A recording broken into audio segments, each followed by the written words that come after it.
জিলহজ মাসের কথা বললেই আমাদের মাথার মধ্যে একটা জিনিস আছে, গরু আর ছাগল। গরু আর ছাগল।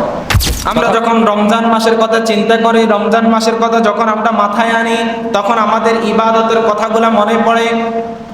যখন এই রমজানের কথা চিন্তা করি, তখন আমাদের মাথার মধ্যে আসে ইফতারির কথা, তখন আমাদের মাথার মধ্যে আসে তারাবির কথা, তখন আমাদের মাথার মধ্যে আসে সেহরির কথা, তখন আমাদের মাথার মধ্যে আসে রোজার কথা।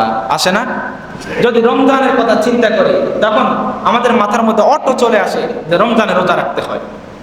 অটো আমাদের মাথার মধ্যে চলে আসে রমজানে তারাবি পড়তে হয়। অটো আমাদের মাথার মধ্যে চলে আসে যে রমজানে সেহরি খেতে হয়।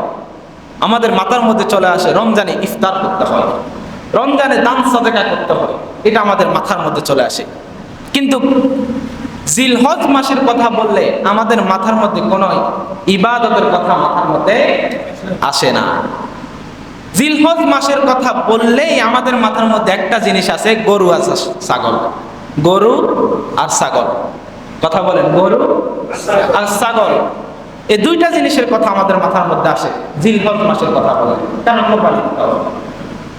হাটে যান, কোরবানির জন্য গরু প্রস্তুত। বাজারে যান, কোরবানির জন্য ছাগল প্রস্তুত।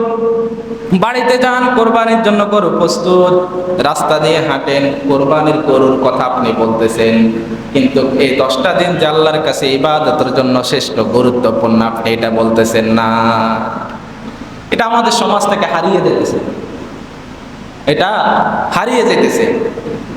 একটা আমল, এই আমলটা দিনে দিনে শেষ হয়ে যাচ্ছে। তো আসেন আমরা এই আমলটাকে নিজেদের ভিত্তিতে পালন করব এবং অন্যদেরকে এই 10 দিন আমল করার জন্য উৎসাহিত করব ইনশাআল্লাহ।